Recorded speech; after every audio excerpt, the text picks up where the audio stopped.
This morning, we're going to look at some of the current corruption scandals and the ones that took place before in this country. Naturally, let me begin with the National Youth Service 2, where 9 billion Kenya shillings were paid to suppliers in 2016 and 2017.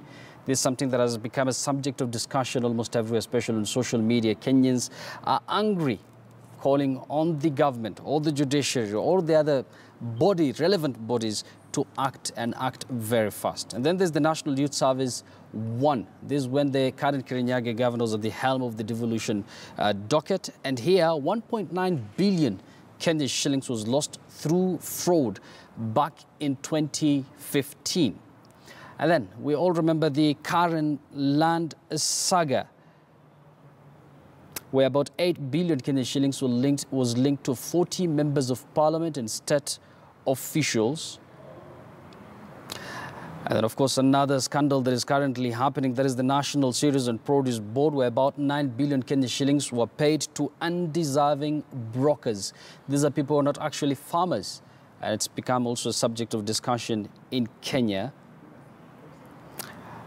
Over to yet another scandal, this time with regards to Hazina Towers, a building that is yet to be completed, where 6 billion Kenya shillings tender was awarded to Jiangxi company was cancelled. And then corruption did not even spare the biggest airport in the country, that is the Jomo Kenyatta International Airport, where about 55.6 billion Kenya shillings irregular tender was awarded there. And then we all remember the Afya House scandal that was later coined as the Mafia House scandal, where 5 billion Kenya shillings procurement malpractices were witnessed there. And of course, the list continues. The NSSF Tasia scandal, about 5 billion Kenya shillings tender was cancelled.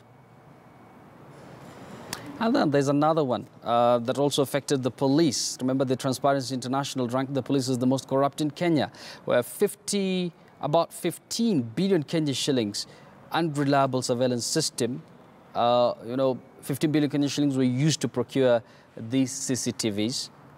And then we'll remember what happened in the electoral body, that is the IEBC, what was commonly or famously or infamously referred to as the chicken gate scandal, where 50 million Kenya shillings were paid to IEBC officials.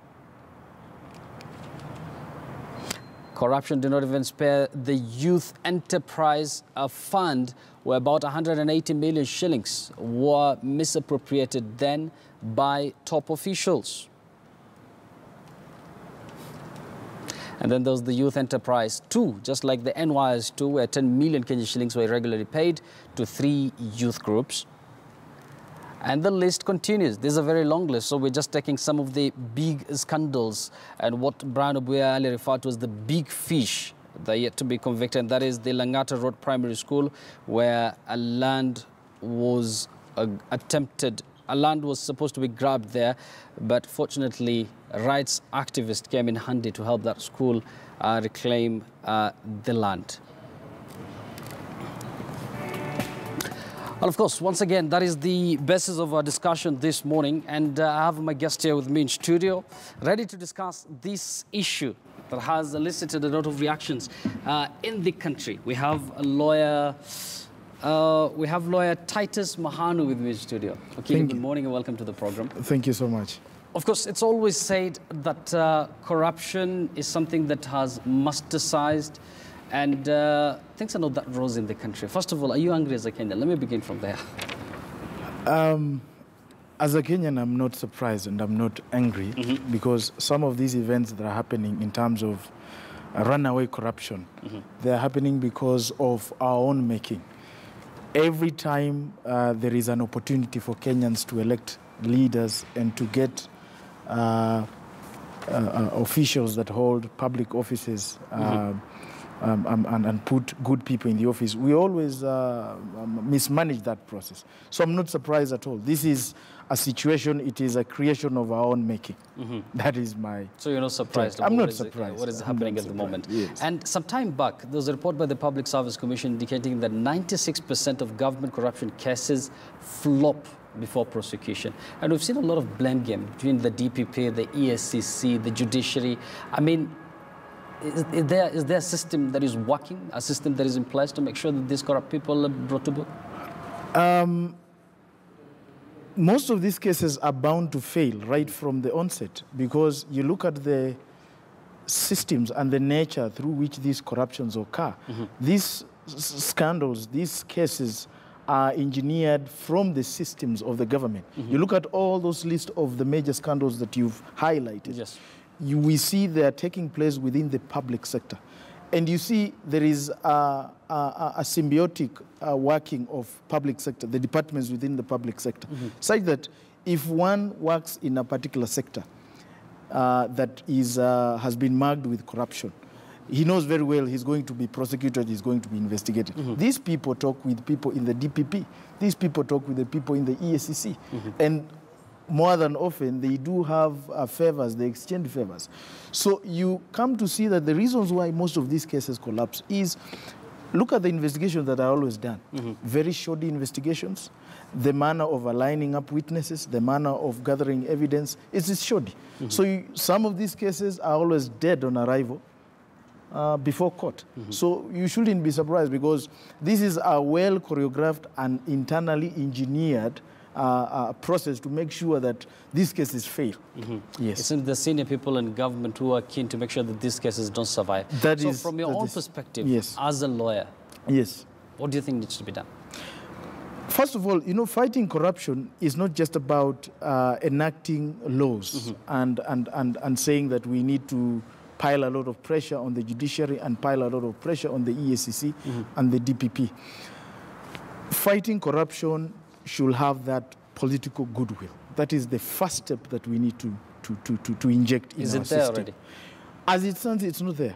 Because look at the manner through which we appoint our leaders, the process through which we elect our leaders. These people come to the voters, they bribe them, and if I have used my money to get to the office, definitely once I get into that office, I must replenish my pocket because I used my money. So that is where the problem begins.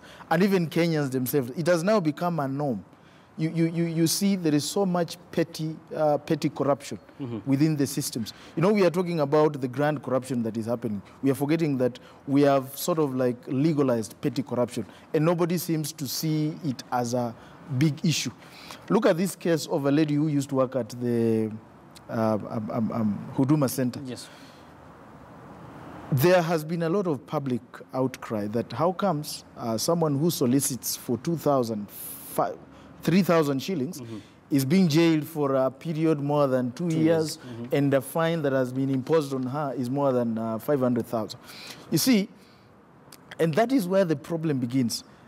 To me, my understanding of corruption is corruption, whether it is big, whether it is small. Corruption is corruption. And you look at the laws, the way they've been framed.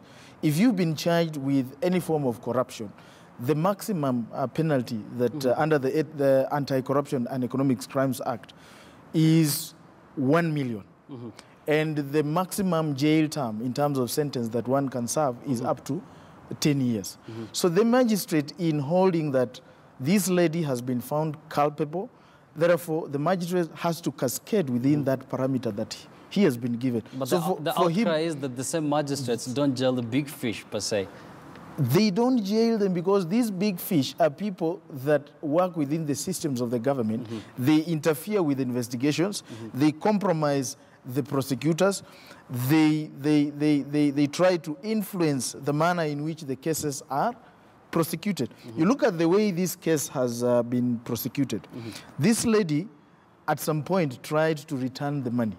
So you see, there is so much evidence and proof that actually she solicited, and even after realizing that she was being investigated, she tried to resend back the money. So that is much of evidence. But you see, she was convicted eventually because it is highly possible that there was no interference with the process and the manner of her prosecution. And that is what Kenyans want to say with regards to the big fish. This is a conversation we're still going to continue with lawyer Titus Mohone, who's with me in studio. And earlier, this is what we did ask you in Authoritative. Is the Ethics and Anti-Corruption Commission, that is the EACC, capable of dealing with corruption?